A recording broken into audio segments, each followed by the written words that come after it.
Bismillahirrahmanirrahim. Assalamualaikum warahmatullahi wabarakatuh. Apa khabar murid-murid? Bertemu lagi kita pada sesi pembelajaran Bahasa Melayu bagi minggu yang ketiga dalam tempoh PKPP.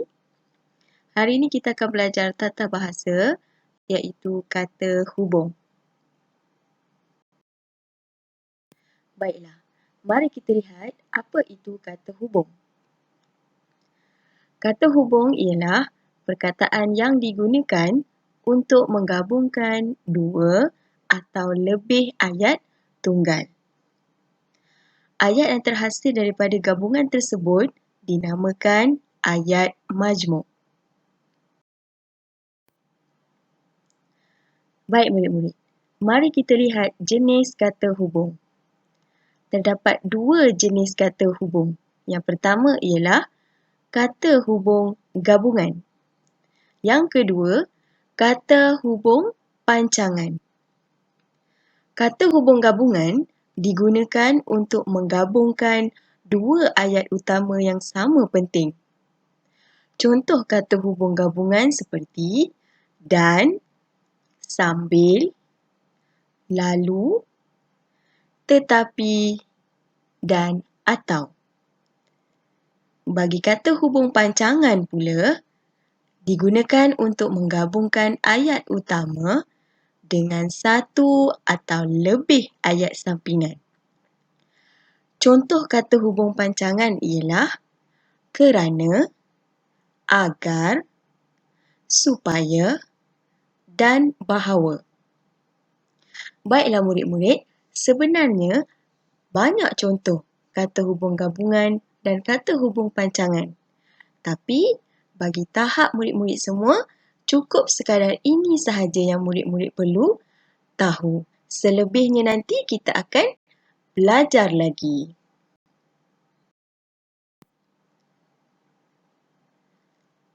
Baiklah murid-murid, mari kita lihat contoh penggunaan bagi kata hubung gabungan. Contoh yang pertama, mari kita lihat ayat 1. Pinggan di atas meja itu jatuh ke lantai. Ayat yang kedua, pinggan itu pecah. Kata hubung gabungan yang digunakan dalam ayat ini ialah lalu. Jadi ayat yang ketiga, pinggan di atas meja itu jatuh ke lantai lalu pecah. Bagi perkataan yang sama, kita perlu mansuhkan satu perkataan. Baiklah. Bagi ayat yang pertama, kita sebut ayat tunggal. Ayat yang kedua juga adalah ayat tunggal. Ayat tunggal bermaksud ayat yang mengandungi satu subjek dan satu predikat. Ayat yang ketiga adalah ayat yang terbentuk daripada gabungan ayat tunggal yang dipanggil ayat majmuk. Contoh yang kedua, ayat 1. Akil memancing ikan. Akil membaca buku cerita. Kata hubung gabungan yang kita gunakan ialah sambil. Jadi, ayat majmuk yang terbentuk ialah Akil memancing ikan sambil membaca buku cerita. Contoh yang ketiga, ayat 1. Zarif suka bermain bola. Ayat kedua, Zarif suka bermain badminton. Jadi kata hubung gabungan yang kita gunakan dalam ayat ini ialah dan. Ayat majmuk yang terbentuk ialah Zarif suka bermain bola dan badminton.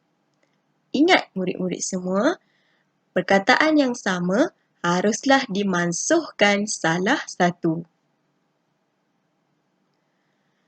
Contoh yang keempat, ayat 1. Kamu suka makan nasi goreng? Ayat yang kedua, kamu suka makan nasi lemak? kata hubung gabungan yang digunakan untuk menggabungkan ayat ini ialah atau. Jadi ayat majmuk yang terbentuk, kamu suka makan nasi goreng atau nasi lemak. Contoh yang kelima, ayat 1. Datuk Azalia sudah tua. Ayat yang kedua, Datuk Azalia masih kuat. Kata hubung gabungan yang digunakan dalam ayat ini ialah tetapi. Ayat majmuk yang terbentuk ialah Datuk Azalia sudah tua tetapi dia masih kuat.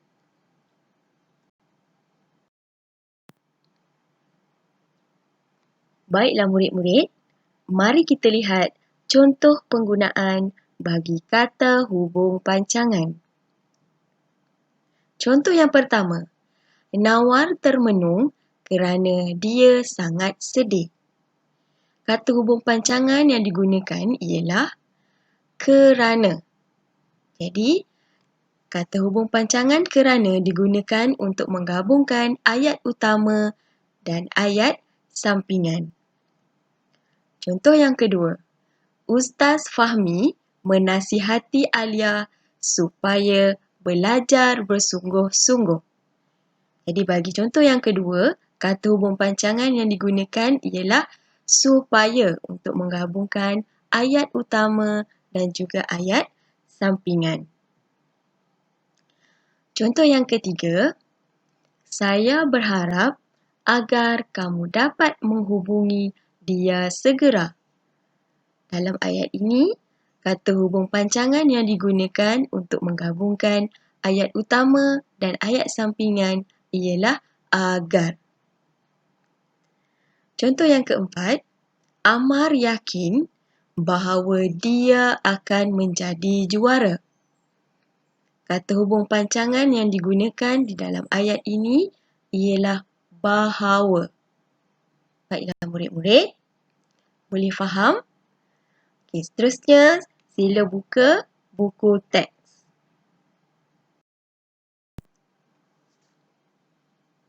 Baiklah murid-murid, sila buka buku teks muka surat 54. Lihat tajuk, cantik dan sihat. Mari kita baca bersama-sama teks yang terdapat dalam muka surat 54. Hana ditemani oleh ayahnya ke klinik pergigian Dr. Huda untuk membuat pemeriksaan gigi. Hana keluar dari kereta lalu berjalan bersama dengan ayahnya ke klinik. Mereka berjalan sambil berbual-bual. Doktor memeriksa gigi Hana di dalam bilik rawatan. Ayahnya menunggu di luar bilik rawatan membaca surat khabar. Gigi Hana bersih. Gigi Hana cantik. Gigi Hana bersih dan cantik. Doktor memuji Hana. Hana menjaga giginya dengan baik.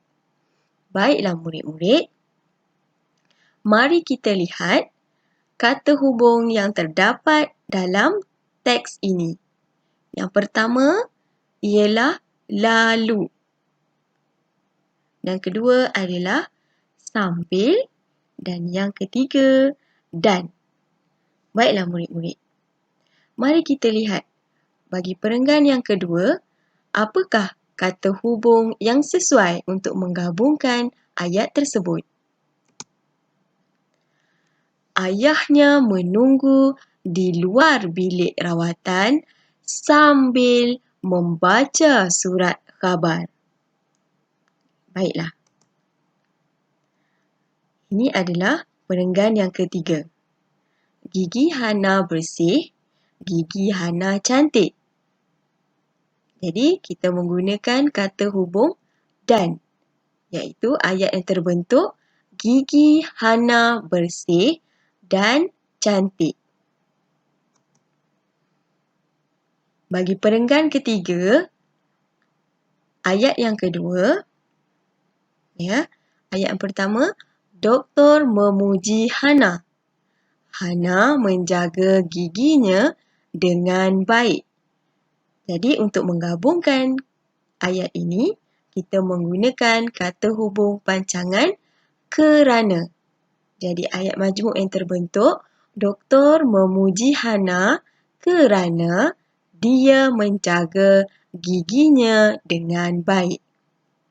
Baiklah, bagi perenggan yang terakhir, murid-murid perlu membina ayat berdasarkan gambar. Baiklah, mari kita lihat. Untuk gambar yang keempat, Doktor menghadiahkan berus gigi kepada Hana. Doktor menghadiahkan ubat gigi kepada Hana.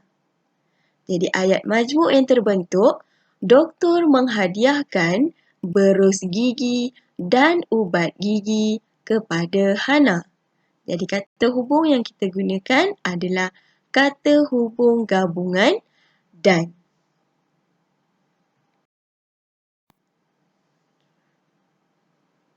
Baik murid-murid, seterusnya adalah latihan pengukuhan. Seperti biasa, murid-murid perlu salin latihan ini ke dalam buku tata bahasa. Begitu juga dengan nota yang saya sertakan sebentar tadi.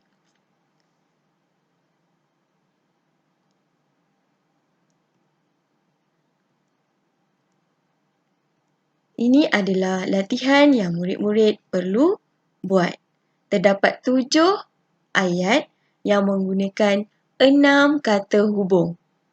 Perlu diingat bahawa terdapat 2 ayat yang menggunakan kata hubung yang sama. Baiklah murid-murid, itu sahaja untuk pembelajaran kita pada hari ini. Sekian, terima kasih. Wabillahi taufiq wal hidayah. Wassalamualaikum warahmatullahi wabarakatuh. Jumpa lagi pada sesi pembelajaran yang akan datang.